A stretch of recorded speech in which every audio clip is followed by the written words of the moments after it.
Om Agyanatimirandasya Gyananjana Shalakaya Chakshusumilitam Yena Tasmai Shri Guruve Namaha. Shri Krishna Chaitanya Prabhu Nityananda Shri Advaita Gadadhar Shivas Adi Gaura Bhakt Vrinda. Hare Krishna Krishna Krishna Hare Hare Hare Rama Rama Rama Hare Hare. Mukam karoti vachalam pangolam gayate girim yatkripa tamaham vande Shri Guru Dina Tarinam Paramananda Madhavam Shri Chaitanya Ishwaram. Om Tat Sat. So we're going to read Lord Chaitanya's wedding pastime and Buddhi Mantrakan. Right, so this is a very interesting chapter. It is one of the prominent events in the life of a person, a wedding ceremony, right? So I'm going to be reading about this very prominent event in the life of Nimai Pandit. Yeah, and it spans quite a few pages, so it's a little bit longer than some of the other pastimes we read.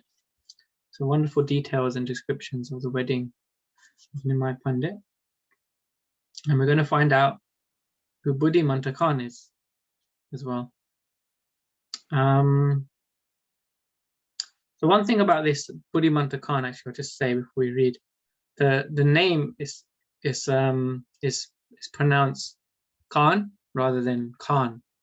Yeah, as in there's the Muslim pronunciation of the word, which is Khan, and there's also a Hindu word which is Khan. Yeah, so that's what I've been told. It's pronounced in a different way. Like the N is almost silent. Yeah.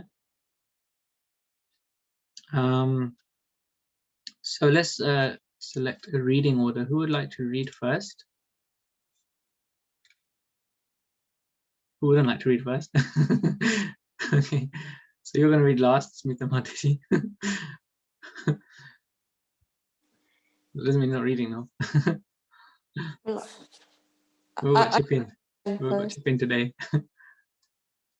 Okay, so if anyone wants to read first, otherwise I could start. I don't mind starting. Yeah, I think you start then. I'll go last. Okay, and then someone else will be in the middle, hopefully. Okay, so if you have any comments, questions, of course, just jump in. You know, it's a small group, we all know each other. And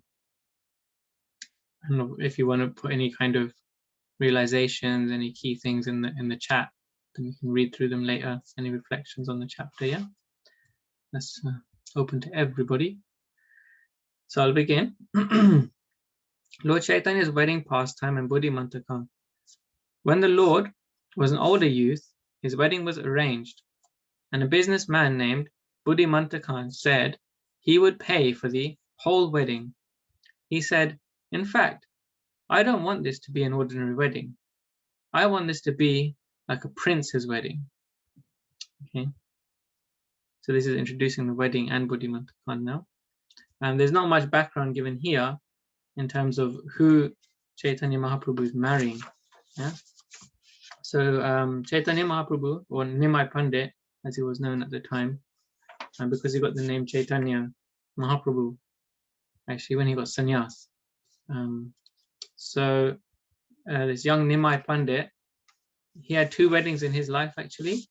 The first one was to Lakshmi Priya, and the second wedding, she passed away soon after he left to perform his father's last rites. We'll read about all this later on. And then he had his second wedding to Vishnu Priya. So his first wife, so you can remember it because like the way you say Lakshmi Narayan or Lakshmi Vishnu, right? So first was Lakshmi Priya, and the second wedding was Vishnu Priya. So this is actually elaborating on the wedding to Lakshmi Priya. Okay. So just to open, and he wanted that wedding to be Buddhi Mantrakan, who was sponsoring the wedding. He wanted it to be like a prince's wedding. Yeah, as I said here. The identity of Buddhi Mantrakan is interesting. In a previous yuga, there lived a great king by the name of Shuvarna Sen. whose palace was called Shivana Vihar in Gauranga, which is one of the 9 islands of Navadvip.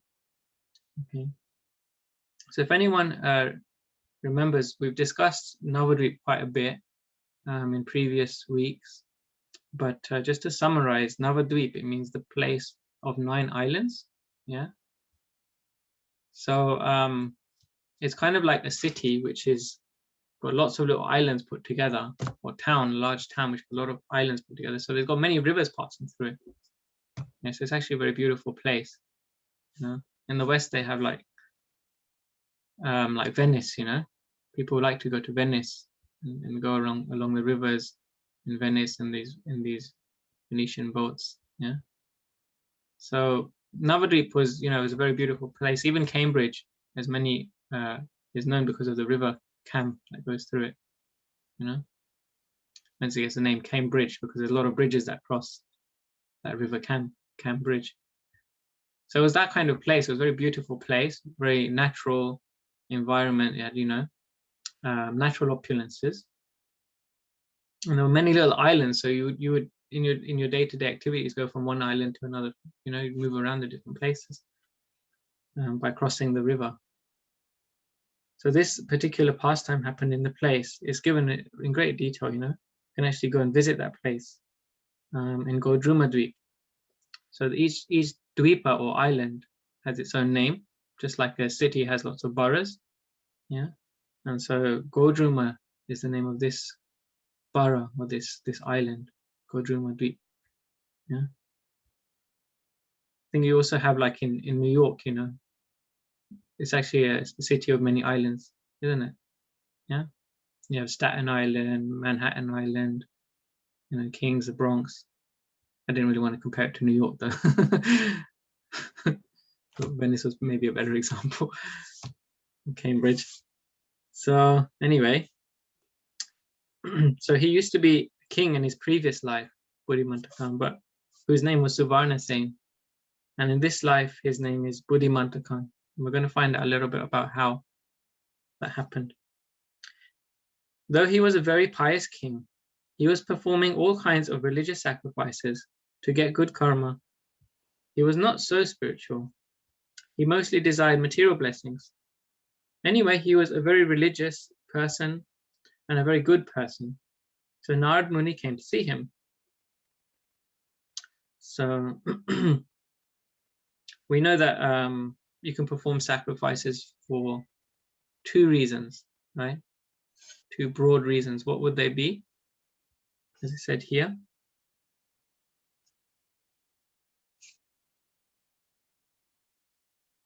Why would anyone perform a sacrifice?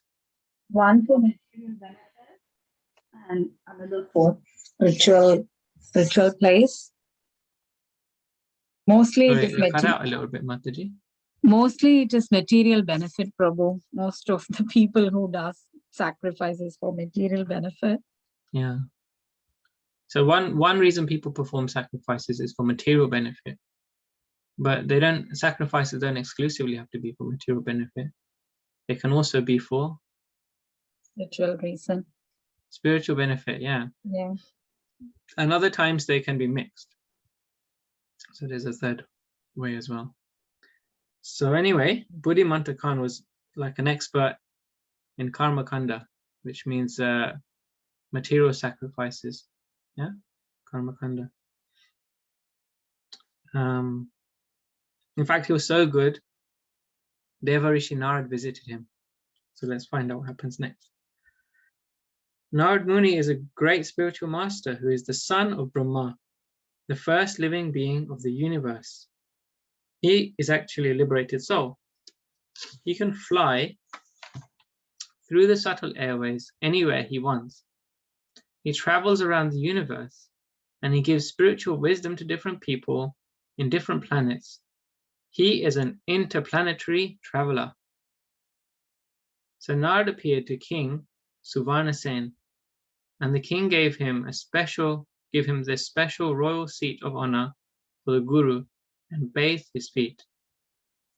So, any reflections on this paragraph here in terms of the activity of Narad Muni?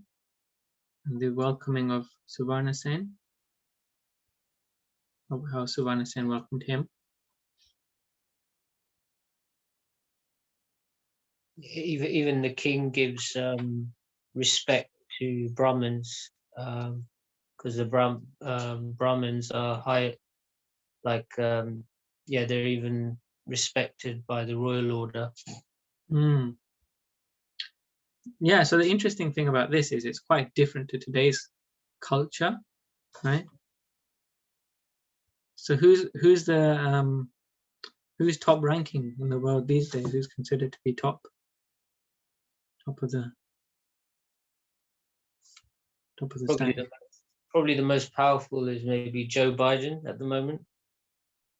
Yeah, so presidents and you know, yeah, like presidents, even monarchs. Yeah, so the heads of state considered to be like the top, the king of the castle, right? As they say. So, but in Vedic times, there was a different culture. That priests, teachers, you know, that type of, you know, intellectuals, they were given the most honor. Yeah. Even by very materialistic people, you could say. King Suvarna Sen wasn't a spiritualist as such, although he was doing these sacrifices. They were materially motivated. So you could say even by a very good materialistic person, he honored spiritual people. So much so Narad Muni came to visit him. So I'll read on, unless there's any questions. Feel free to jump in. Okay. Narad saw that the king was very respectful, and he had given him a very good reception. Then he thought, let me give this king a blessing. So he asked him, what religious activities do you do in your kingdom? The king replied, I do all these sacrifices, I do all these pious activities. And what is your goal? I want to go to heaven. I want my kingdom to be successful, my family to be healthy, all the material blessings. So now he's like revealing his mind, his heart. Yeah, he's giving his heart. And this is actually very nice, instructive as well, because when we meet saintly people, sometimes we just, you know, I don't even have that experience. You don't know what to say. You don't know where to begin. You know, sometimes like maybe extroverts will be like, you know, blabbering out like whatever's, you know, happening in the day or whatever. Introverts may be just like, oh, you know, with so much respect and being, you know, shy and not saying anything. I mean, when someone speaks to you, it's like, oh. Hiding behind the covers. But here, this is actually the nice, the cultured way to host or to welcome saintly guests, saintly visitors, saintly personalities. Yeah. So he's actually giving his heart to this person. He's telling him what's in his heart, isn't it? Then Narad Muni explained. So this is the reason why, because he can, unless something comes out from you, you won't be able to put something in, right? So now Narad Muni is going to give him something, some wisdom. Then Narad Muni explained, well, there's nothing wrong with what you're doing. It is good. But these are all material things. People may be living together as a family now, but just like straws in a river, sometimes there are little whirlpools and the straws are brought together. Then the whirlpool breaks up and the straws are separated. We are together in different families in this life, but in our next life, we will be with some other family in some other place. We shouldn't just think about our family on the material side. We should also see the spiritual side, because that's what we carry with us. So what does Narad Muni mean by this? You want to say?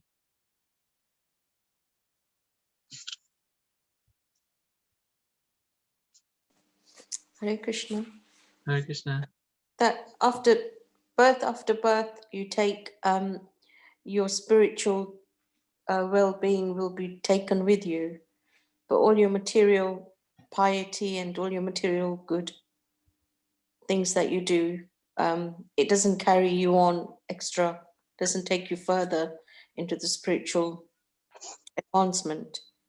Yeah, that's it. Yeah, yeah. So you can't take anything material with you as such. It all burns out eventually. Ramesh, do you wanna? Are you gonna add anything? Or continue Sorry? a little bit? I was just saying if you wanted to add anything.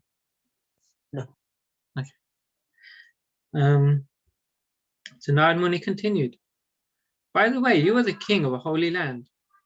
In the age of Kali, Lord Chaitanya will appear here. Lord Gauranga, the golden avatar of Krishna. He simply spreads freely love for Krishna to everyone. In his particular incarnation, his quality is that he doesn't consider who is qualified or who is unqualified. He simply gives out his mercy freely without discrimination. Right, so you can see now how King Suvarnasen has, given his heart. He's revealed what's in his heart. He's like, this is what I do. This is what I know. This is where I want to go.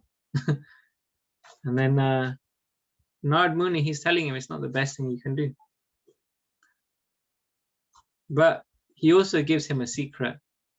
Yeah. He's also giving what's in his heart a secret. So nice reciprocation there from Narad Muni. And what's that secret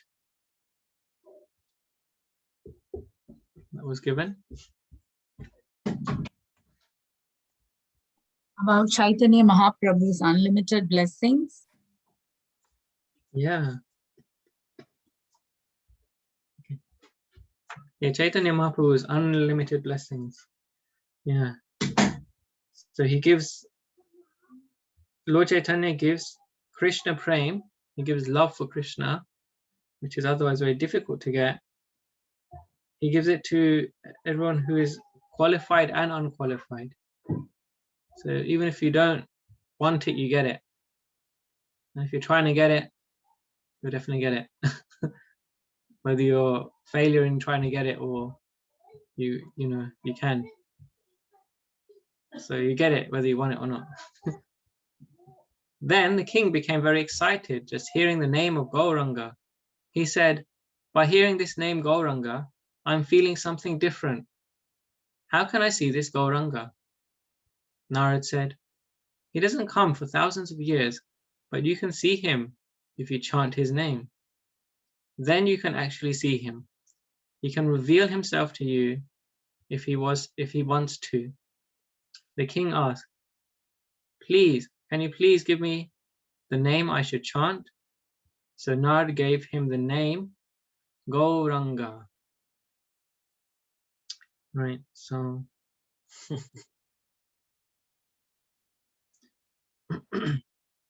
so this is very similar to what happens at the time of initiation, right? Because what does the guru give you at initiation? The name? The name, yeah, the name which you should chant, isn't it? Yeah. Yeah. The guru gives you the mantra which you can chant. Mantra has to come from guru.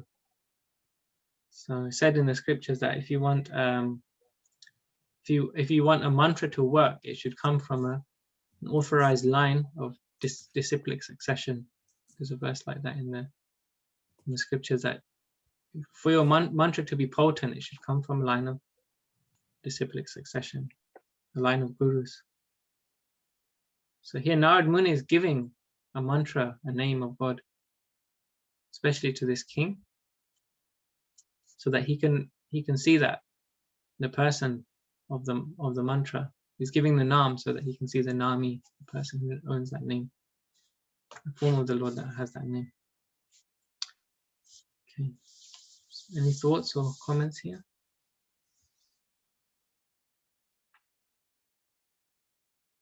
Okay, can move on to the next speaker then. Who would like to read next? Anjali, okay, go ahead. Hare Krishna. Then the king began chanting, Gauranga, Gauranga, Gauranga, Gauranga, Gauranga, Gauranga, Gauranga, Gauranga, Gauranga. Gauranga, Gauranga, Gauranga, Gauranga, Gauranga, Gauranga. Gauranga, Gauranga, Gauranga, Gauranga, Gauranga, Gauranga. He would spend some time every day chanting Gauranga. The next day, he again went into Gauranga meditation. Gauranga, Gauranga, Gauranga, Gauranga, Gauranga, Gauranga, Gauranga, Gauranga, Gauranga. After some time, Lord Chaitanya appeared to him. The king saw the beautiful form of the Lord. He was 7 feet tall. He had broad shoulders, narrow waist like a lion. His thighs were like strong banana trees. His arms went down to his knees, and when he raised them up, they were very high. He was wearing a garland that swayed slightly from side to side. Honeybees and bumblebees were eagerly coming to drink the nectar dripping from the flowers. Okay. Maharajas, should I stop there? Yeah, if we could just stop for a moment and give a chance to everyone to share some thoughts or questions. No? It's just the potency and the power of the name, isn't it? Yeah, the name takes on the form, yeah, and the qualities and the pastimes of the Lord. Yeah. So like they say, Krishna, his very nature is sweet, Madhurya. Krishna has a Madhurya Leela, Madhurya Nama, Madhurya Rupa, Madhurya Guna. Everything about him is sweet. But Krishna's name is very difficult to, or Krishna is very difficult to attain. That sweetness is very difficult to attain. Whereas, what would be the mood, you think, of the name Gauranga? What does that name embody? What kind of qualities? That's for devotee, devotional. Devotional, yeah, for sure. All of the avatars, all of the incarnations are all pure and give devotion, or there is devotion towards them. Yeah. But because Lord Chaitanya came in the form of a devotee, was chanting him, or did chanting his name automatically imbibe more devotion within the person chanting or saying Gauranga? Yeah, that gives you devotion very quickly. Yeah. So just as Krishna's Nam is known as Madhurya Nam, Yeah. Gauranga's Nam is known as Audarya Nam. And what does spell that? Audarya mean? Audarya. How do you spell that, Prabhu? Well, it's not an English word, so Audharya.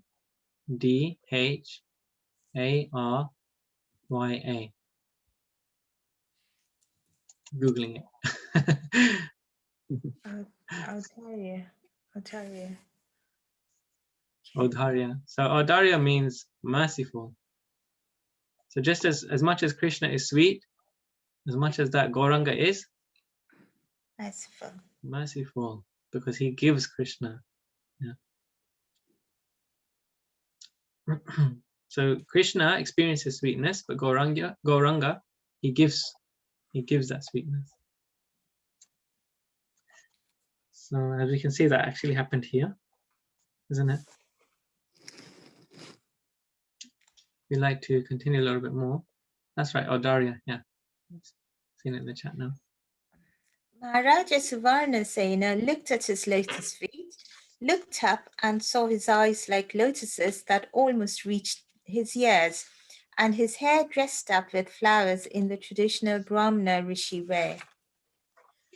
When he saw the Lord, the king couldn't speak. He was overwhelmed with love.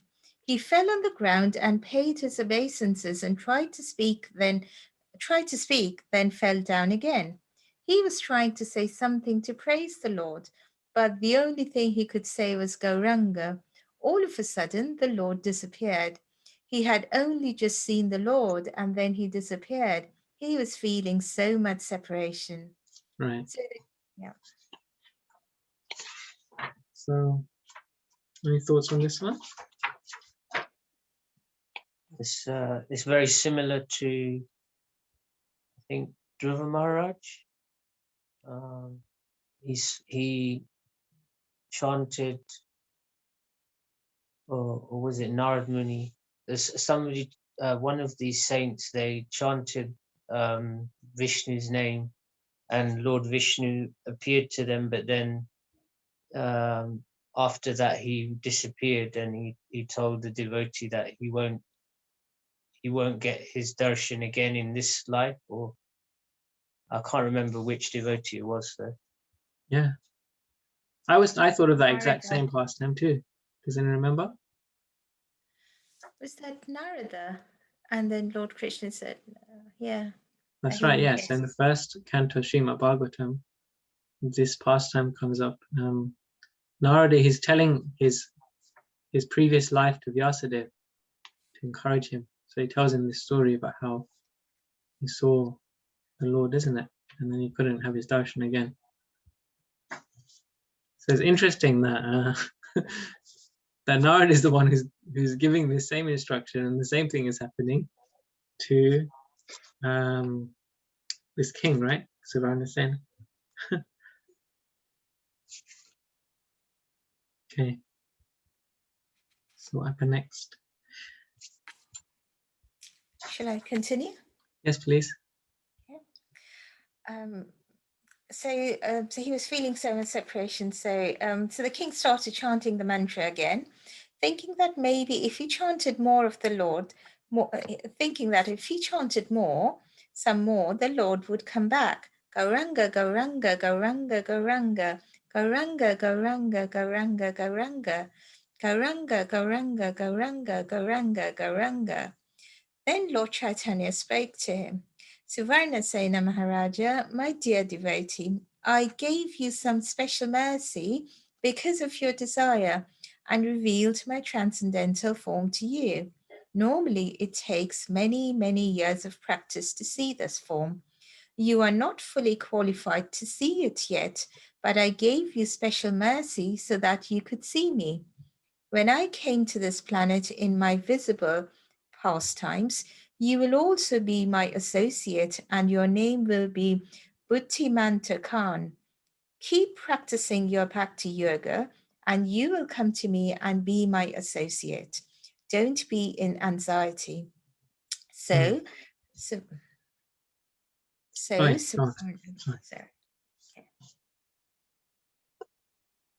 Carry on. Okay, we can stop here. Okay. Okay. So I just want to see if there's any reflections there.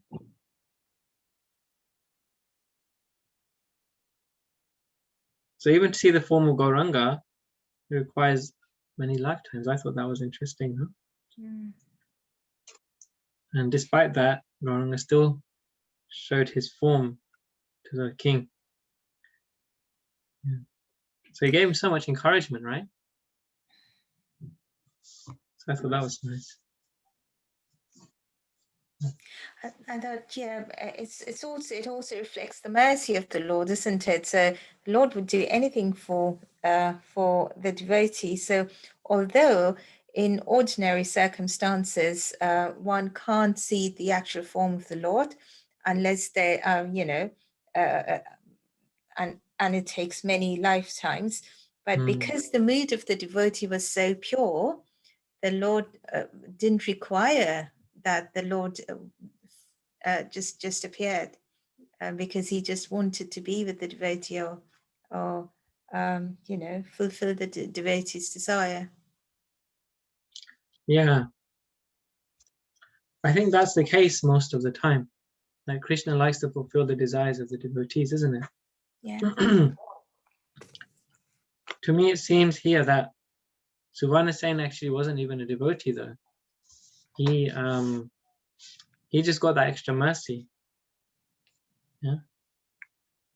Still Krishna revealed his desire. Still Krishna fulfilled his desire. So that's really merciful. So we may want to see ourselves in that way, in a mood of humility. We may want to see ourselves in that way. That really, what kind of devotee are we? How much do we actually, throughout the 24 hours of the day, how much are we like strongly desiring Krishna? Maybe it's a lot. Maybe all day long you are thinking of Krishna, and somehow things are just going on in life despite that. Or sometimes we're just so absorbed in what we're doing. It's only when we sit down to chant that we may remember Krishna. So we can use that as a test upon ourselves, see what kind of devotee we are. But still, Gauranga gave him a very special blessing. And what was that? That he will come as his associate. Yeah, that's extraordinary, huh? So from having no real spiritual background, no spiritual practice at all, just doing materialistic activities, he just chanted the name Gauranga, and Gauranga appeared to him and personally said, you can become my devotee in my pastimes. You can enter into my pastimes. It's really amazing. All right, so can you read a little bit more, please, Anjali? Yeah. So Suvarnasena Maharaja took his birth just to be in the pastimes of Lord Chaitanya, and he appeared in Navadvipa as a rich merchant. He had lots of money, but he didn't remember that he was a king before. Because of his previous desire. Could have the next reader now. This is like the Okay. next section of the pastime. Okay. Let's see. Does anyone else would like to read? Hare Krishna. Thank you, Panchali. So that was a past life of Buddhimanta Khan. Maybe Smita or Nimesh would like to read. Or Amu Mataji. Okay, shall I read? Yeah, that'd be great. It'd be nice to hear everybody read a little bit. Okay. Because of his previous desire, everything was organized by Yogamaya, by the Lord's spiritual energy, and he had the desire to serve the Lord by arranging his wedding. So they organized bands, Brahmins chanting mantras, 10,000 people on procession carrying Ganges water, flowers, everything needed for a wedding fit for a prince. On the day before the wedding, they had a special adivas, preparatory ceremony. On special festivals like Janmashtami, Ram Navami, and Nrsimha Chaturdashi, Gaur Purnima, or Vyas Puja, we offer very auspicious articles like gold, silver, copper, conch shell, Ganges mud, turmeric roots, paddies, grass, etc. on the day before the main festival. A wedding also has a preparatory ceremony. Yeah. Okay, so open for discussion again. Is anyone familiar with this Adivas celebration? No? Yeah, The ceremony. it happens. It's very typical Bengali. So this is actually, what is the purpose of this Adivas?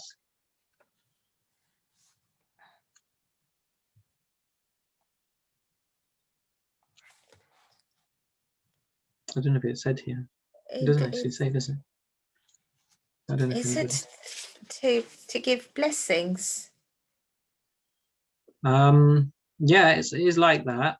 It's actually it's preparatory, as I said here, because for the main festival day to be auspicious, or to actually receive the mercy on the main festival day, to receive the blessings on the main day, we're doing a puja just so that everything goes well, so that the functions on the day itself go well. Yeah.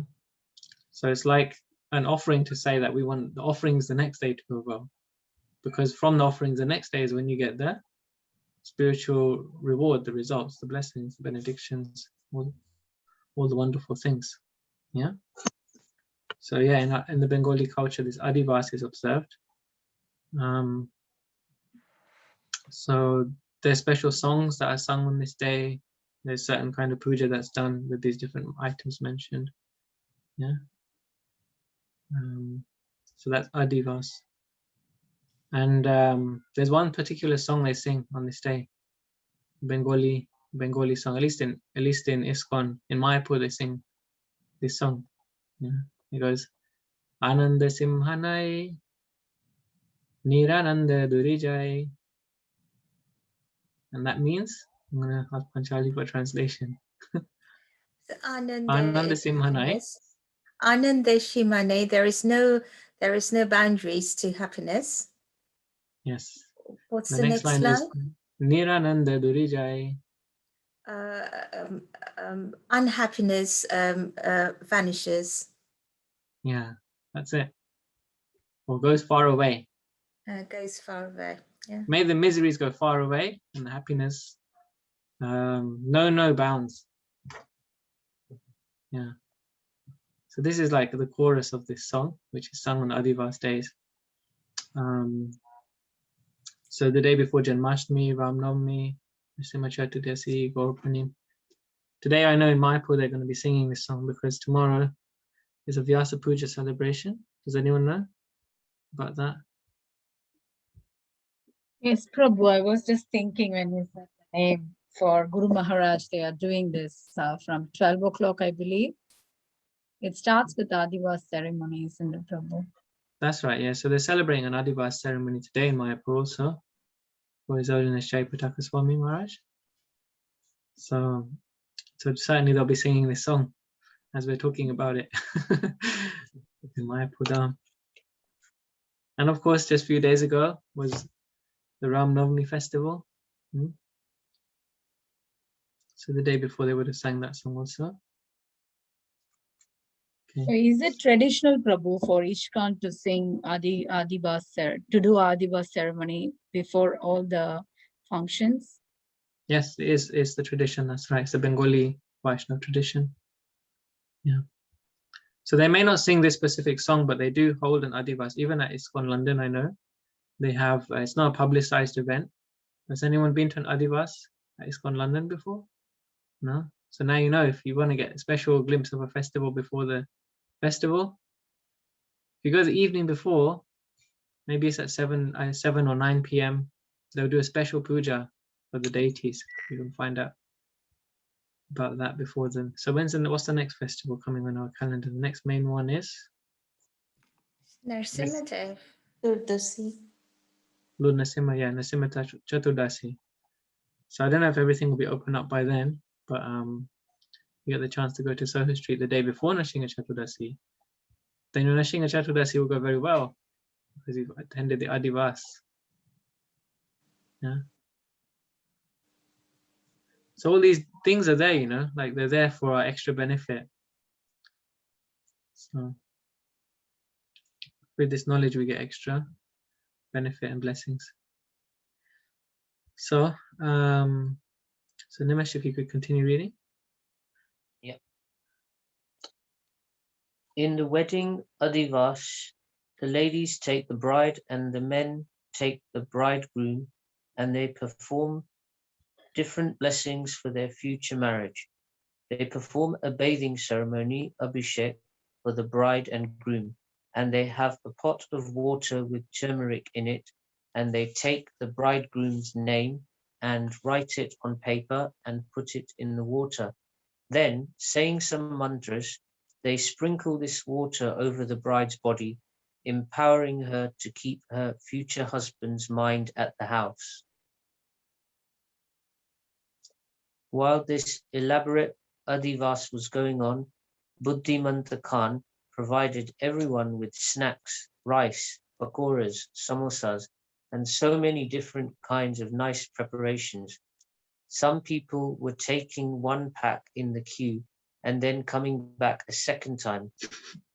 Someone mentioned to Buddhimanta Khan that people were coming back for seconds, and he said, "Really? Then give them 5 times as much as the first time."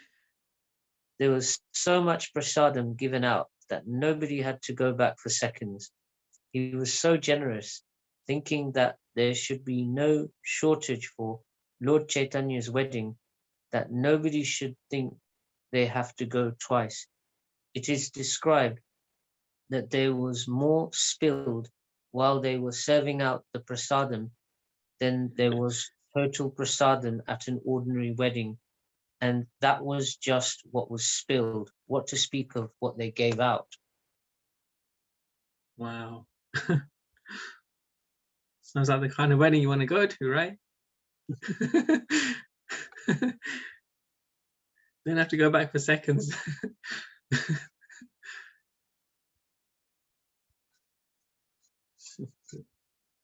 I actually had a good fortune of having a Bengali style wedding myself, through honor. So I remember we did some of these ceremonies as well. Actually, I didn't know much about them because I'm not Bengali by birth, at least. But by culture, we're following the Bengali culture. Like my spiritual master, Jayapataka Swami, he is from America, but he's adopted the Bengali culture in his life, you know, by grace of Srila Prabhupada, by following Srila Prabhupada. He speaks Bengali, he lives in Bengal, in Mayapur, and yeah, he fluent, he can read Bengali, you know, and he fully lives in a Bengali lifestyle, Bengali way. So in that attempt, we also try and follow, you know, what's been given to us by Srila Prabhupada as much as we can. So really nice, you know, all these different ceremonies. So we've probably seen this kind of ceremony before, right? Where the bride and the groom, they are covered in the turmeric kind of powder, right? Yeah. Maybe we don't know what it's for. Prabhuji, but it's also very common, the turmeric thing. It's also very common in all other parts of India as well. Yeah, I was just coming to that actually. So that part of the festival is, or that celebration, is very common. But this putting of the name, you know, I don't know if that's actually followed so much, right? Do you know? Yeah, I don't also think that aspect is followed. So they're taking the kind of the external part of the festival, the function, but they're losing the inner meaning of why it's done, you know. And sometimes the brides, they like to put the turmeric so the skin becomes nice, and you know, has a bright color, isn't it? There's some other reasons as well, but they lose this, as explained here, you know, putting the bridegroom's name in paper, and then that's actually based on the wife. Yeah. So there's many like ceremonies and festivals with weddings, as we all know. Yeah. It's very wonderfully described. I think it's still done, the writing of the name in the hand, the bridegroom's name. Maybe it's not done with turmeric, but it's done with henna or Right. mehendi. Yeah. But it's very much done in Bengal, and I think in other parts of India as well. Writing the bridegroom's name, or at least the initial, in the palm. Yeah. That's right. Yeah, and the mehendi, that's done as well. Yeah. And then after the wedding, they're like the groom's trying to find, like, where's my name? Where's my yeah.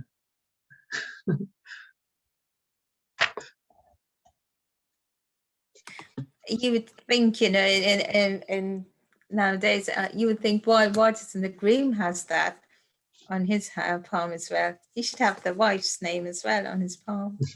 Probably more necessary now than before. Yeah.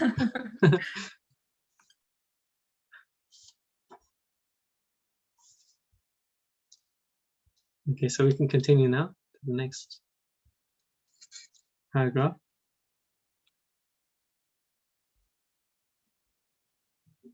At the wedding ceremony was a big procession, then a final fire yajna on the day, where Lord Chaitanya exchanged vows with Lakshmi Priya. There was a huge celebration, and the whole town was buzzing with excitement from Nimai Pandit's wedding. So it's done. The way it's done is that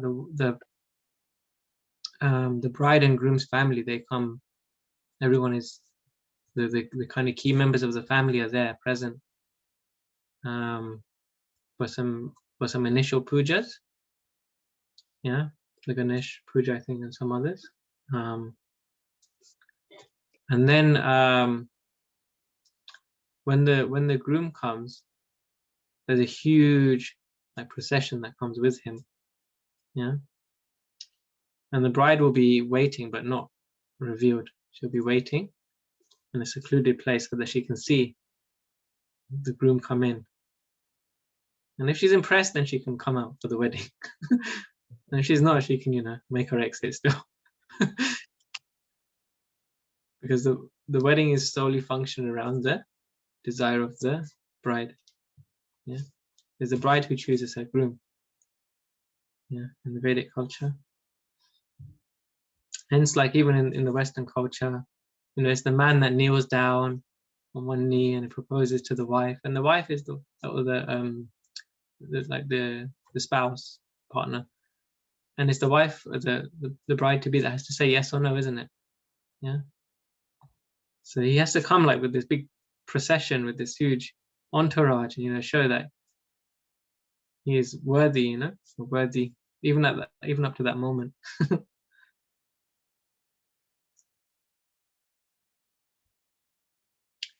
And then of course, then all of the ceremonies are done, and then they walk around the fire, right? And then they take the famous 7 steps, isn't it?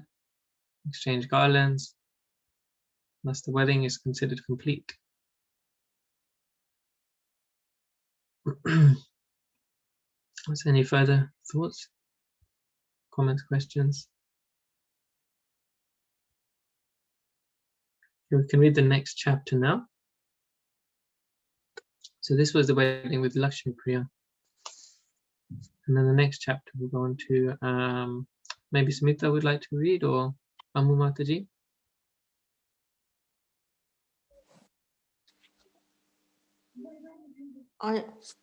If Amu Mataji wants to read, I can go last, or I can read, whichever. It's fine, Mataji, you carry on, please. There you go. Okay. The Lord takes initiation and awakens his love for Krishna. When Jagannath Mishra passed away, the Lord went to Gaya to perform the Bindi ceremony for his father. Different things can be done for the deceased relatives. One thing is putting their ashes in the Ganges, and another is to perform Bindi, which is a ceremony where you offer Krishna prasadam for the departed soul. On the death anniversary, the children offer Bindi every year, and once in their lifetime, they go to offer Bindi at Gaya and offer worship to the lotus footprint of Lord Vishnu. Yeah. So here, I was just introducing this next chapter. So what's interesting here is that the Supreme Personality of Godhead, he always follows the Vedic traditions, the different samskaras that happen through life. Yeah, he sets a personal example that one should follow these various samskaras. So whether it's, as we read from the beginning, the birth pastimes, yeah, starting from Garbhadan samskara to Namkaran, to the hair cutting ceremony. There's so many different ceremonies that are performed in the life to make one's life auspicious. Yeah. So these are all material ceremonies, like a wedding ceremony isn't necessarily spiritual, right? But still, we should seek the blessings of the Lord in all aspects of life. There's a ceremony for starting the first day of school, for example. Yeah. Of course, some people, they take these things to be all and end all. You know, if you buy a new car, let's do puja. And, you know, so that's all right, but we should also know the meaning behind them. Is that we're actually trying to engage everything in the service of the Lord. Yeah. So it's all very good having a ceremony for your new car, but if you're going to just if you're just going to use the car for material benefit or for spiritual benefit, then the objects of our affection, in this world don't become connected to God. They don't become spiritualized. Krishna consciousness is such an amazing process that everything in our life can become spiritualized. We can truly live a spiritual life, even though we're performing so many ordinary duties in the world. Isn't that such an amazing thing? Yeah. What other practices in the world can, you know, spiritualize your entire life, every part of your life? From, you know, having children, raising children, going through education, you know, going through, you know, starting work and starting your own family, right up to the final passing away, which we're reading about now. So what's summarized in this first paragraph? There's a few interesting points mentioned on the passing away of Lord Chaitanya's father. His name is Jagannath Mishra. So quite instructive things here. So what should one do when the relative leaves this world? Putting ashes in the Ganges. Yeah, that's a key one, yeah. Okay. Anything else? Yeah, there are quite a few things on there in the same sentence.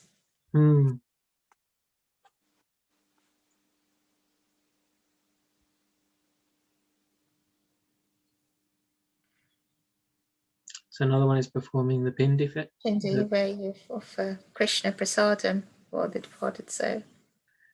Yes. So again, this is like another aspect of rituals which is not always well understood, that we should offer the departed soul prasadam. It should be prasadam. We should prepare food for Krishna's pleasure, offer it to the Lord, and then give that offering to the departed soul. It's so important, because that prasadam is by arrangement of karma, is carried to that departed soul. And no matter where they are in the universe, they can receive the special benefit of that prasadam. Yeah. And then actually become more spiritually elevated. So, but I think many times these days, people are just offering ordinary food, you know. And they say the birds and, you know, there's certain animals that can have that food. And they say that that food can be then carried to the ancestor. You know, but it's actually so important that it should be prasadam if we want to really do the best for the departed soul. And then in any case, still, on the anniversary of the passing away, one can still offer that bindi or that prasadam to their ancestors. Not just the immediate relatives, not just one's, you know, own parents or aunts, uncles, or grandparents and so on, but even to ancestors. Okay.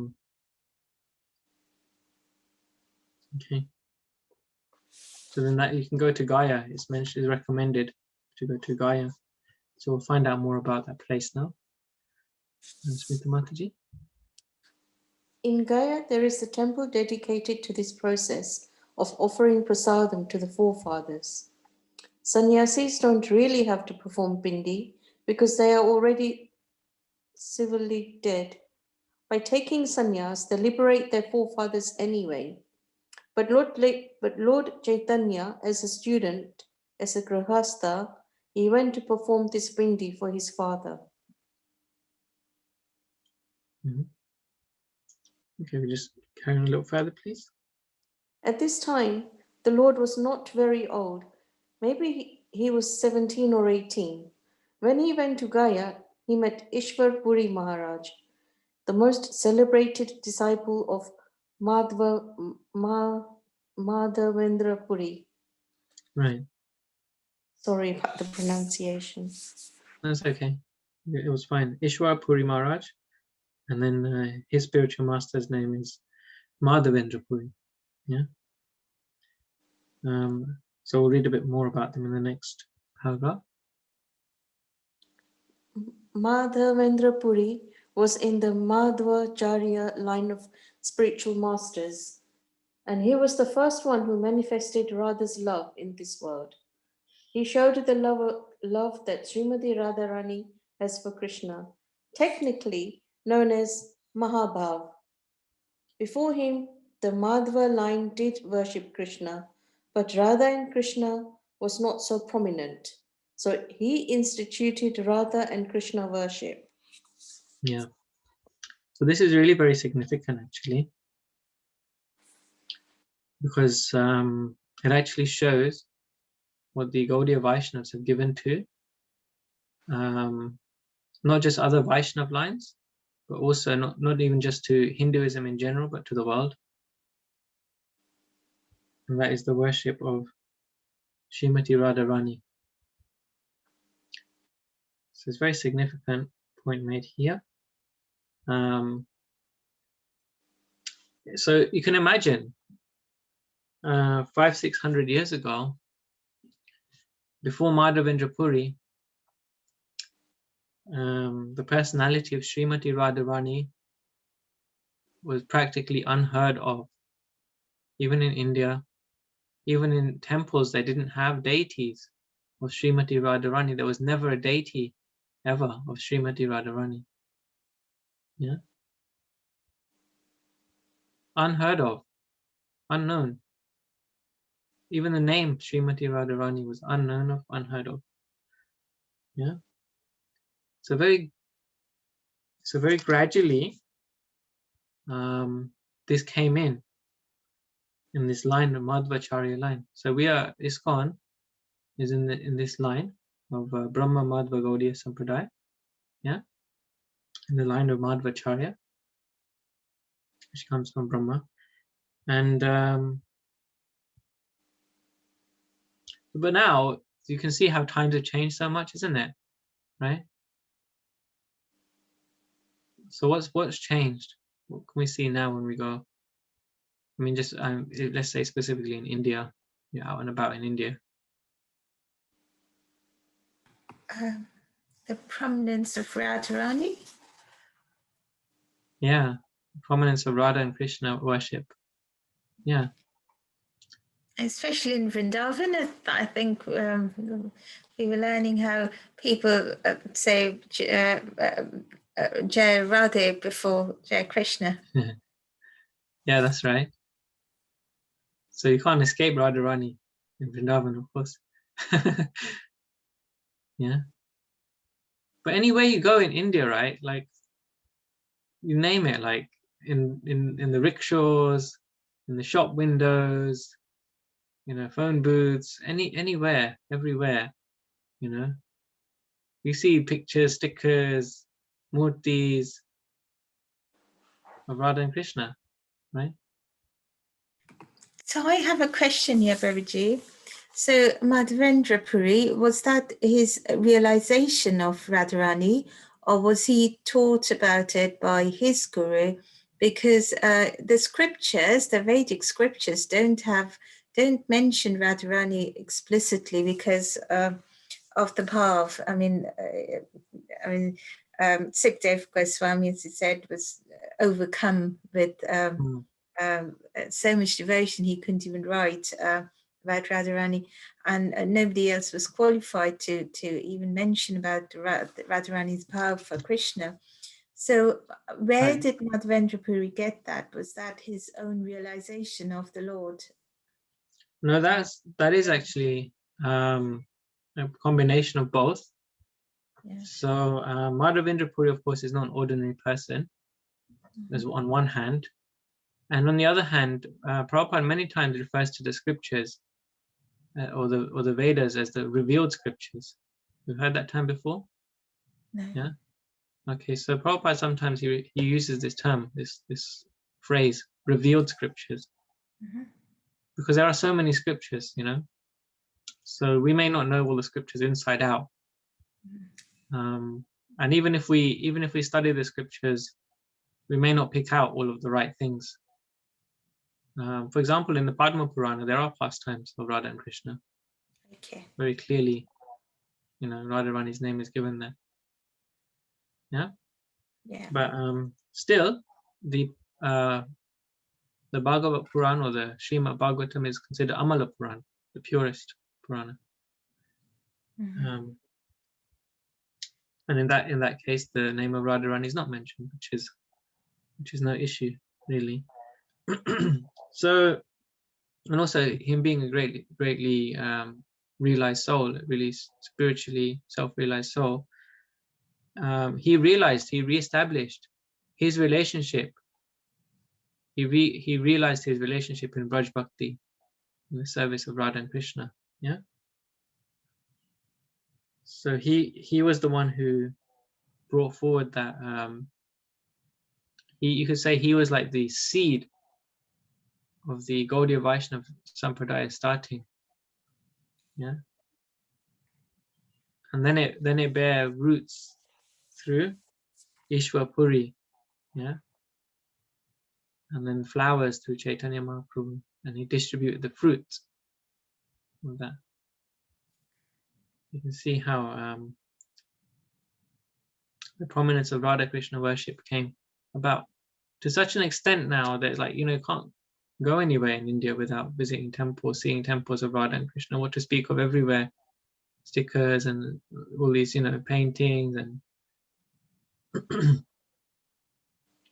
it's like, you know, all over the world. So the Mahabhav that they mentioned, so the ultimate praying for Krishna, that was only possible by Radharani. Nobody is above Radharani in loving Krishna. So did Madhavendra Puri actually experience that? So no, he showed that what did it say? He showed the love that Srimati Radharani had for Krishna, technically known as Mahabhav. So he showed it doesn't mean that he had it. It just means that he showed that this was the kind of love that Srimati Radharani had. Yeah. So only like you say rightly, only Srimati Radharani could have that Mahabhav. Her name is Mahabhava Surupani. She's a personification of Mahabhav. Yeah. And Mahabhav actually means that she can show all Ashtashattvika bhavas at once. So only she can do that. So there's 8 symptoms of pure love. Yeah. And she can exhibit all of them at once, in one go. So that's her special taste of Krishna Prem. And that's what Chaitanya Mahaprabhu wanted to experience. How is it that Srimati Radharani can have so much madness of love for me? How is it that she's got this Mahabhav that no one else has? And that's what he experiences through the pastimes which we're going to read. Okay.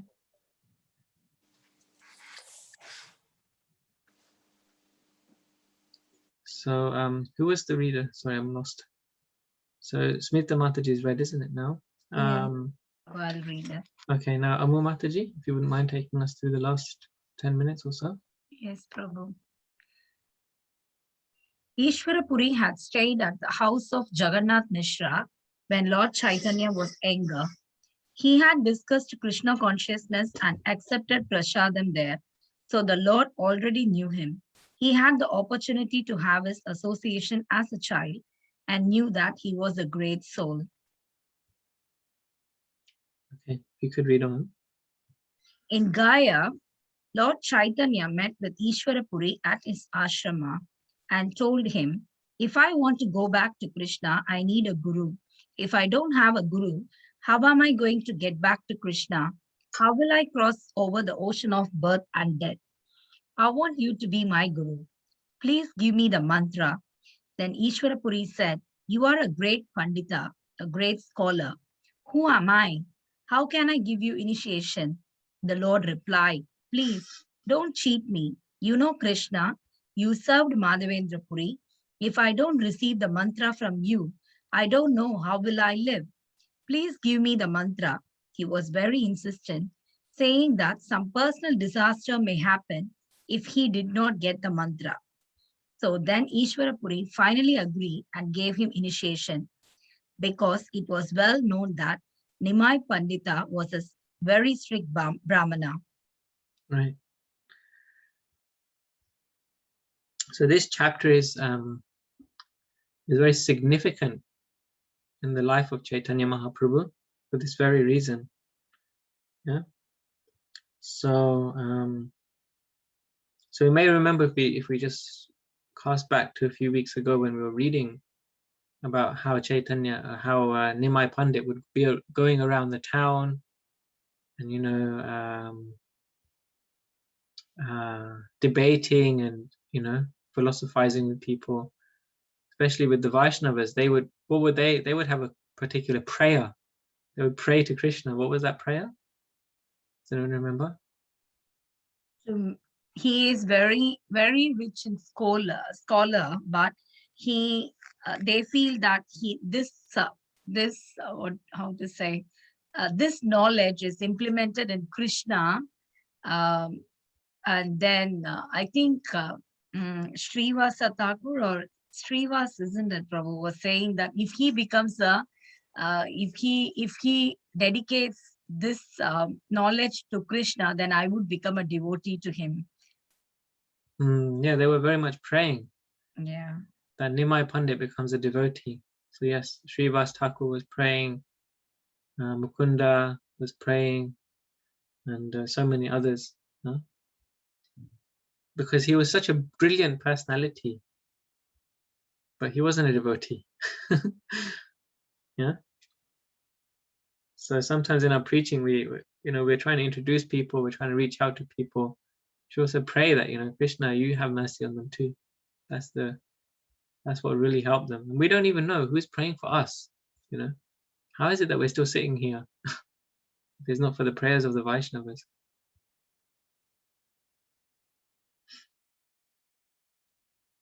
And so the prayers of the devotees never go in vain.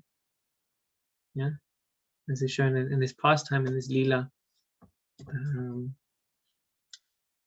So on the passing of the father, Nimai Pandit, he had to go and perform these ceremonies in Gaya, and being there, he came across Ishwarapuri, who he had met before in his childhood.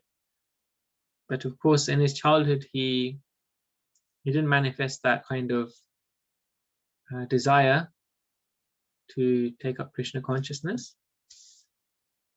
But now that his father is left, he's feeling a separation in his heart.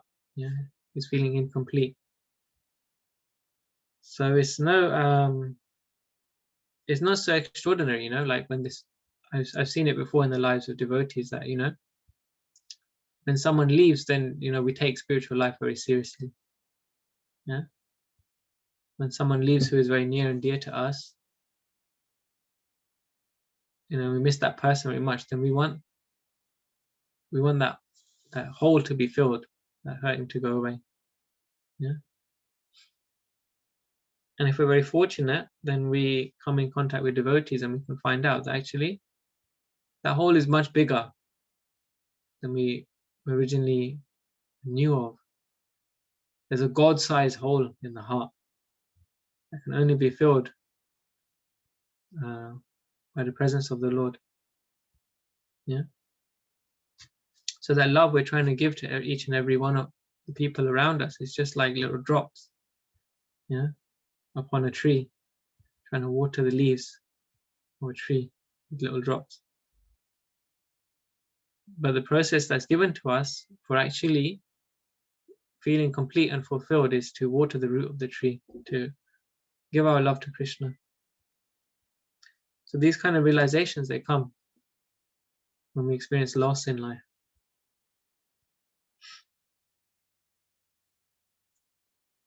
And so he's so determined here, isn't it? To take initiation now. Huh?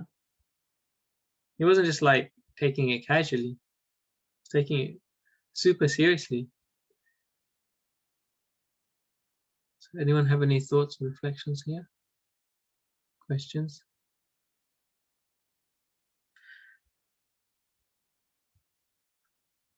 So he was literally begging. He was literally begging. He said, please don't cheat me, you know Krishna. He was saying to his guru, don't cheat me, you know Krishna, please give me initiation. Please give me that mantra. Huh? He's so serious.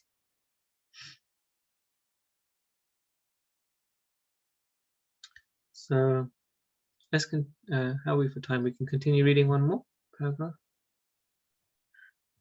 Also, I heard that Prabhu, actually Chaitanya Mahaprabhu gave the mantra to Ishwarapuri and then he received the mantra back. Is that, am I correct? Yeah, I've heard that also. I've heard that specifically in relation to Chaitanya Mahaprabhu giving the mantra to his sannyas guru, Keshav Bharati. Oh, And okay, so Prabhu. he said, I want you to initiate me into sannyas. And then he said, tell me this mantra. And he already knew the mantra, of course, because he's God. So he told him the mantra, which he should tell him back, which he should say back. So although he had a Mayavad sannyas guru, that Mayavad sannyas guru gave him a Vaishnav mantra, sannyasa mantra. Yeah. But I've also heard in this pastime as well that he gives the mantra. Yeah. From the time of his initiation, Lord Chaitanya manifested his extreme loving sentiments for Krishna. When he went into the Vishnupada temple, he was chanting and dancing in ecstasy, and the Brahmanas gathered around and watched him. He was oblivious to everyone and was so ecstatic. But when he noticed that everybody was watching, he became self-conscious and controlled himself. Right. So what happened immediately after his initiation?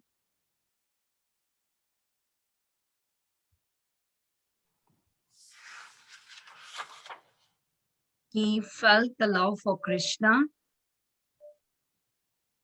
and he's trying to exhibit his love by chanting and dancing in ecstasy and forgetting about himself. So immediately, right? It just like, overflowed. So he's very eager for initiation. So that's the root of it. So he was actually very, very, really determined that he gets this mantra, this spiritual name of the Lord. And he got it. And so then because of his extreme desire to get it, he got the great result of it too. So it's very much a heart-to-heart affair, the initiation. So sometimes we can just think of it as like, I do the ritual, I get the mantra, carry on my spiritual life, Next thing, what's next on the checklist? Okay, Brahmin initiation, what's next on the checklist, But the eagerness is very much a heart-to-heart affair. But he was so eager to have it. And then when he got it, he got the fruits of that desire, that strong desire. So yeah, it's amazing. So sorry, I have a doubt here, Prabhu. So will all the devotees receive this kind of ecstasy when they receive initiation, or do we need to get a special blessing to receive this ecstasy? So that's why I say it's an individual matter of the heart. It depends on one's heart, one's state of consciousness. Yeah. So there are people, like there's even disciples of Srila Prabhupada. In England, Prabhupada, when he did the first initiations in England, I don't remember how many there were. Was it like 4 or 6 or 8, whatever? I can't remember exactly. But there was like a group of devotees who were getting initiated. One of the first initiates was I forgot his name now. What's the name of that Scottish devotee? Maybe you remember, Nimesh.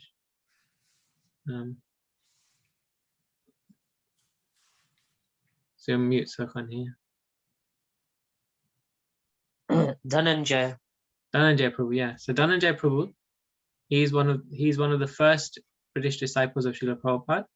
He relates this story very nicely about how amongst that group of first initiates of the UK, there was a guy who was like just sitting at the fire sacrifice. He was new just like everyone else. But he was being distracted because there was a lady standing outside by the window, his girlfriend or his former girlfriend, I don't remember the story. But she was like calling him away, like Maya Devi, calling him away from the fire site. He was sitting there ready to get initiated by Srila Prabhupada, But his mind wasn't there. He was like looking out the window and, So after initiation, he just, he didn't really get anything. He left spiritual life. So Prabhupada would say on different occasions that he was never my disciple. Sometimes when Prabhupada would come to, sometimes when disciples would come and they'll say this person left such and such, hasn't come back. He was never my disciple. Other times Prabhupada would be very concerned. He knew that person was sincere at heart and he'd do everything in his power to try and bring that person back. So it really is a matter of the heart. So, yeah, I hope that answers your question, Mataji. Yes, Prabhu, thank you. Yeah. Because the Guru, he can take all your karma, he can take all your previous lives, unlimited lives of karma, yeah? Krishna says, Bahunam Janmanamante. Krishna says, Manushanam Sahasreshu. Krishna says is that the right verse? I remember. Krishna says that, it takes many lifetimes to come to me. Yeah? Yeah, Bahunam Janmanam Jnanavamam Prapadyante. It takes many lifetimes to even know about me. Yeah? But the Guru, he can take away so many lifetimes of karma so that in one lifetime you can go back to Krishna. You don't have to wait many more lifetimes. So we see in this pastime, Chaitanya Mahaprabhu's mood had changed completely because he was just feeling light. He was feeling free of karma. Not that he had karma, but this is the Leela. He was feeling completely free. He was feeling completely enlivened in one moment. Yeah.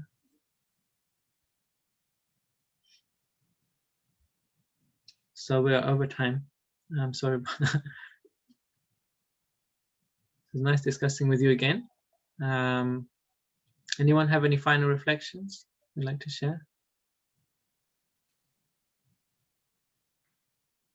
Otherwise we could close here. How's everyone finding the Gauranga book? You enjoying it? Yeah. You like it very much? Yeah. Yeah. It's still a small group, so feel free to invite your friends and family and anyone who feel might enjoy or benefit from this Sangha. Yeah. I think we can end here then. As tomorrow, as I mentioned, we're doing Adivas today for the Vyas Puja of my spiritual master Jayapataka Swami. So I'll try and get an early night. But you can, if you want to watch the ceremony, it's going to be all broadcast online over YouTube, over Mayapur TV, Facebook. Is the channel on YouTube Mayapur TV? I think they have a separate channel on Mayapur TV. Yeah, Sure. so you can What watch time it. is it, Prabhuji? What time is I'm it? sorry. What time is it? it? I could send you a schedule. But Indian time starts early in the morning, right? So It's it'll be probably before we're all awake. It starts from 12 for them, Prabhu. Indian time, 12 a.m. Since then, they are starting it. 12 a.m. Yeah, They yeah. start from midnight. Yeah. Now they would have started it already. They Right. would have started. Yeah. So I can so forward the schedule to on you. YouTube there'd be like Maharaj's own channel, you mean, or something like that. It's Yeah, there, you can Prabhu. watch. Yeah. It's there. Linisha is watching now. So what channel is it on YouTube? Papa, what is It's that? just mayapur.tv. Jayapataka Swami. Jayapataka Swami on YouTube. Yeah. Okay, Yeah. thank you. Or if you just say mayapur.tv, it comes up. Yes, Mata. Yes, Mataji comes. Yeah. Yeah, Mayapur TV is the live stream, but then all of the streams and recordings are on YouTube as Yeah, well. it's happening. Okay, so thank you all very much. Look forward to seeing you again next week. Wishing you a blissful week in Krishna consciousness. Hare Thank you. Krishna. Hare Krishna. Krishna. Thank Prabhu, Hare you. thank you. Krishna. Thank you. Thank you, Prabhu. Hare Krishna, everyone. Hare Hare Hare Krishna. Krishna, everybody. Hare Krishna. Hare Krishna.